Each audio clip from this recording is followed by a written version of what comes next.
स्वागत है आप सभी विद्यार्थियों का। आज की इस ऑनलाइन क्लास में हम पढ़ेंगे बीएससी और सामान्य बीएससी और बीएससी बीएड पार्ट फर्स्ट के सब्जेक्ट बॉटनी का एक टॉपिक। आज का हमारा टॉपिक है life cycle of east. East एक कोशिकीय कवक के नाम से जानी जाती है। तो आज हम इस एक कोशिकीय कवक के विस्तृत जानकारी प्राप्त करेंगे। हम दो अलग अलग भागों में ईस्ट को पढ़ेंगे, जिसके अंतर्गत हम इसकी सिस्टेमेटिक पोजीशन, इसका सामान्य नाम, इसकी कायिक संरचना, इसमें पाए जाने वाले जीवन का प्रकार और उसकी लाइफ साइकिल के साथ इसका आर्थिक महत्व क्या होता है इत्यादि के बारे में हम दो लेक्चर के अंतर्गत डिस्कस करेंगे। आज के हमारे इस क्लास में हम लाइफ साइकिल ऑफ ईस्ट के पहले भाग के अंतर्गत हम अध्ययन करेंगे इसकी सिस्टेमेटिक पोजीशन और उसकी कायिक संरचना के बारे में। ईस्ट, जिसे सामान्य शर्करा के कवक से अथवा ब्रीवेर ईस्ट के नाम से जाना जाता है। इस कवक की सिस्टेमेटिक पोजीशन सबसे पहले देखते हैं। वर्गीकरण प्रणाली के अंतर्गत हमने पढ़ा था एलेक्सोपोलस द्वारा दी गई एक वर्गीकरण पद्धति का, जिसमें डिवीजन, सब डिवीजन और क्लास तक हमने जिक्र किया था। इसके अतिरिक्त वर्गीकरण की एक सामान्य पद्धति और है जो सर्वमान्य है, वो है एलेक्सोपोलस और मिम्स की। तो एलेक्सोपोलस और मिम्स के अनुसार हम इस सिस्टेमेटिक पोजीशन को पढ़ रहे हैं। सिस्टेमेटिक पोजीशन के अंतर्गत डिवीजन इसका यूमाइकोटा है, subdivision Ascomycotina, class Hemiascomycetes, order Endomycetales, family Saccharomycetaceae और जीनस इसका है सैकेरोमाइसिस। तो ये एक निश्चित पदों के अंतर्गत हम इसको व्यवस्थित प्रारूप में लिखते हैं। पहले डिवीजन लिखते हैं, फिर सब डिवीजन लिखते हैं, फिर क्लास लिखते हैं, ऑर्डर लिखते हैं, फैमिली लिखते हैं और जीनस लिखते हैं। तो ये इसकी सिस्टेमेटिक पोजीशन कहलाती है। हमने इस कवक के अंतर्गत इस कवक को सबसे पहले क्यों लिया गया? नंबर फर्स्ट, क्योंकि एकमात्र ये कवक ऐसे अपने सिलेबस के अकॉर्डिंग है जो यूनिसेल्युलर अथवा एक कोशिकीय है। दूसरा, इसका उपयोग बहुत अधिक होता है। क्या आर्थिक महत्व होता है कि ये विभिन्न प्रकार के पेय पदार्थों को निर्मित करने के लिए काम आती है, इसलिए ब्रीवेर ईस्ट के नाम से इसको जाना जाता है। इकोनॉमिक इम्पोर्टेंट के अंतर्गत हमने देखा था कि ईस्ट की द्वारा पेय पदार्थों का निर्माण किया जाता है, जो कि किण्वन क्रिया के द्वारा होता है। इसके अतिरिक्त इस कवक से इन्वर्टेज और जाइमेज जैसे एंजाइमों का भी उत्पादन होता है। ये दोनों एंजाइम पाचन क्रिया के लिए बहुत ही महत्वपूर्ण है।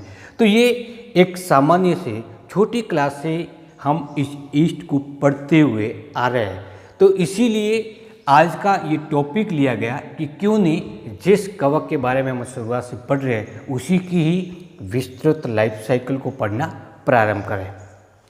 इस कवक का सामान्य नाम है शर्करा कवक। शर्करा कवक का तात्पर्य क्या हुआ? इस ईस्ट को वैज्ञानिक भाषा में सैकेरोमाइसिस कहते हैं, जो इसका जीनस है, और सैकेरोमाइसिस सेरेविसी इसकी एक प्रजाति है। सैकेरोमाइसिस जो शब्द जो बना हुआ है वो एक ग्रीक भाषा से बना होता है। सैकेरोन का मतलब होता है शर्करा और माइकेट्स का मतलब होता है फंजाई। एक ऐसी कवक जो शर्करा पे पाई जाती है, शर्करा का किण्वन क्रिया का कार्य करती है, इसलिए ग्रीक भाषा से सैकेरोन माइकेट्स से वर्ड बना है सैकेरोमाइसिस। अभी तक विश्व में लगभग 40 प्रजातियां इसकी खोजी जा चुकी है। उसमें से सैकेरोमाइसिस सेरेविसी, कौन सी? सैकेरोमाइसिस सेरेविसी एक सामान्य प्रकार की प्रजाति है सेरेविसी। इसके अतिरिक्त लुडविगाई और ऑक्टोस्पोरस दो अन्य प्रजाति है जिसके बारे में हम सामान्य तौर पर पढ़ते हैं। सैकेरोमाइसिस सेरेविसिस के नाम से कई एग्जाम्स के अंतर्गत इसको पूछा जाता है।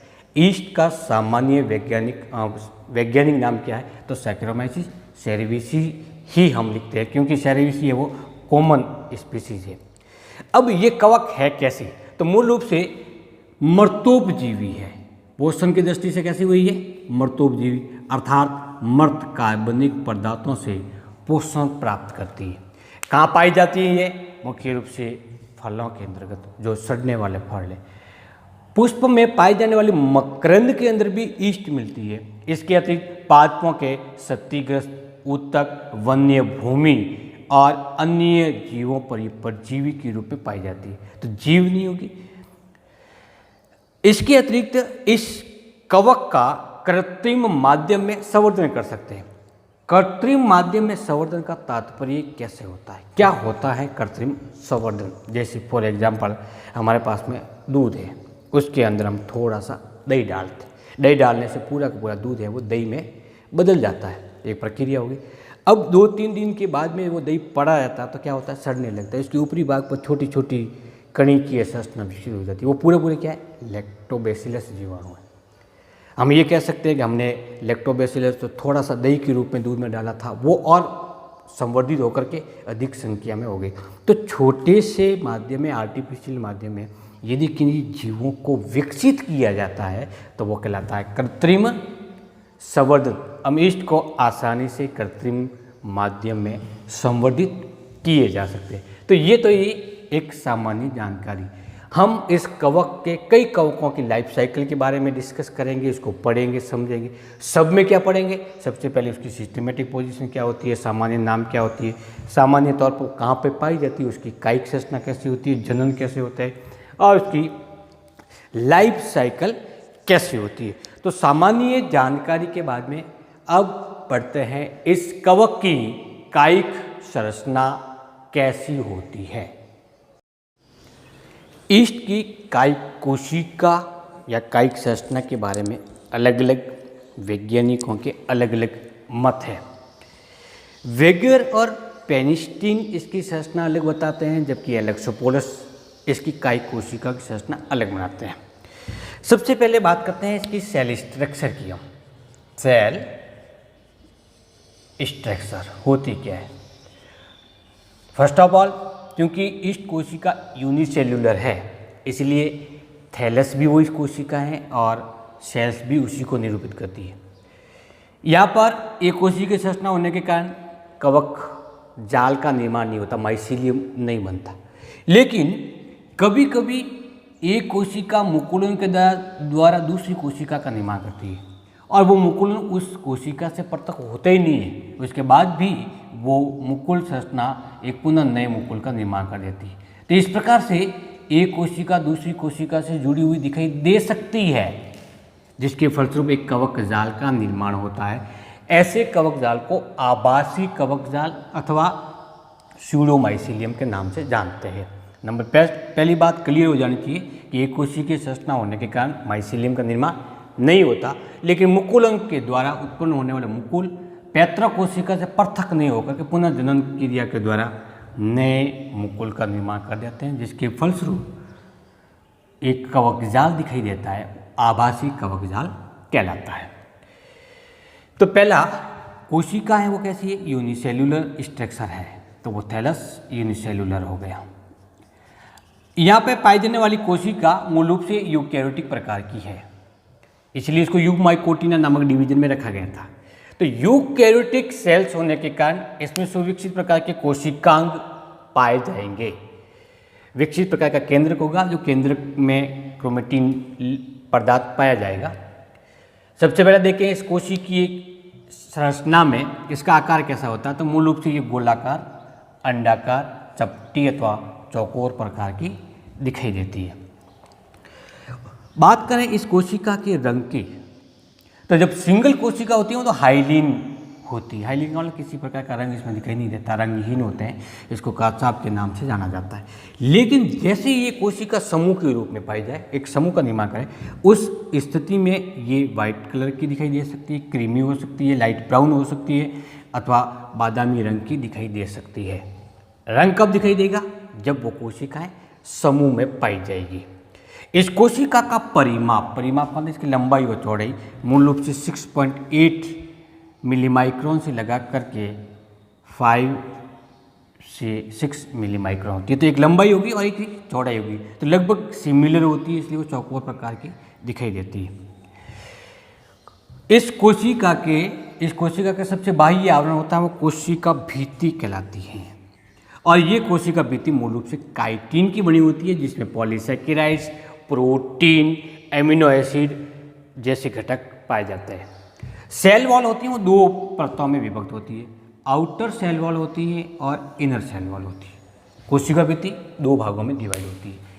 बाह्य कोशिका भित्ति 0.5 मिलीमाइक्रोन की, जबकि आंतरिक कोशिका भित्ति होती है 0.2 मिलीमाइक्रोन की होती है, या इतनी मोटी होती है। इस कोशिका भित्ति के आंतरिक भाग पर एक पतली सी परत पाई जाती है, जिसको हम सेल मेम्ब्रेन कहते हैं, जो कि जीव जरीव के चारों ओर स्थित होती है।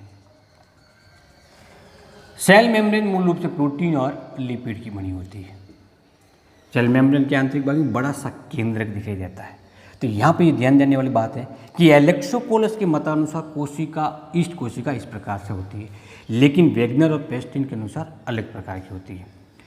कोशिका भित्ति सामान्य तौर पर दो परतों की बनी होती है, आउटर और इनर, लेकिन मेटले और इसके सहयोगी ये बताते हैं कि ये दो परतों की नहीं होकर के तीन परतें होती है, आउटर, मिडल और इनर की होती है। उस कंडीशन में आउटर होती है वो काइटिन कई घटक मैनोन से मिलकर बनी होती है, जबकि मध्य परत होती है वो ग्लूकोन और इनर होती है वो ग्लूकोगोन और काइटिन से निर्मित होती है। जीव जरूरी के अंतर्गत एक बड़ा सा केंद्र दिखाई देता है। एलेक्सोपोलस के मत के अनुसार है ये। इस केंद्र के एक सिरे पर अग्रभाग की ओर सेंट्रोसोम और सेंट्रियोल विन्यासित होता है, जो कि ताराकार संरचना के रूप में पाई जाती है। इस पूरे केंद्रक में लंबे धागेनुमा संरचनाएं दिखाई देती है। इन संरचना को क्रोमेटिन थ्रेड कहते हैं। ये धागेनुमा संरचना इस केंद्र के मध्य पाई जाने वाली बड़ी सी कैविटी, जिसे न्यूक्लियर वैक्यूल्स के नाम से जाना जाता है, के अंतर्गत ये लटके हुए होते हैं। इस केंद्र के अतिरिक्त बाह्य भाग में विभिन्न प्रकार के कोशिकांग जैसे mitochondria, endoplasmic reticulum, Golgi body इत्यादि पाए जाते हैं। इसके अतिरिक्त इसमें बहुत अधिक संख्या में वॉल्यूटिन कणिकाएं पाई जाती हैं। कौन सी कणिकाएं? वॉल्यूटिन कणिका। छोटे बूंदक के रूप में ऑयल ग्लोब्यूल्स भी पाए जाते हैं। इस कोशिका में पाई जाने वाली रिक्तिकाएं, जिसके चारों तरफ पाई जाने वाली परत को हम टोनोप्लास्ट के नाम से जानते हैं। कौन सी संरचना के नाम से? टोनोप्लास्ट। तो रिक्तिकाएं पाई जाएगी, उस रिक्तिका के चारों ओर झिल्ली को टोनोप्लास्ट कहते हैं। इस प्रकार से एक सामान्य सिंगल कोशिका ईस्ट को निरूपित करती है। अब इस कोशिका में विशेष क्या जो सामान्य तौर पर अन्य कोशिकाओं में हमें देखने को नहीं मिलते। पहला तो है सेल वॉल दो परतें होती है, मेटले के अनुसार तीन परतें होती है, तो आउटर और इनर। दूसरा, कोशिका भित्ति किससे बनी होती है? काइटिन की बनी। पहला पॉइंट ये हो गया। दूसरा, इसके अंदर केंद्रक होता है, बड़ा होता है, जिसमें क्रोमेटिन पदार्थ थ्रेड की लाइक संरचना में लटके हुए होते हैं। इस कोशिका में एक रिजर्व फूड पाया जाता है, जिसको हम नाम देते हैं संचित खाद्य पदार्थ। और वो संचित खाद्य पदार्थ क्योंकि कवक कोशिका है इसलिए पाया जाता है ग्लाइकोजन। कौन सा होता है?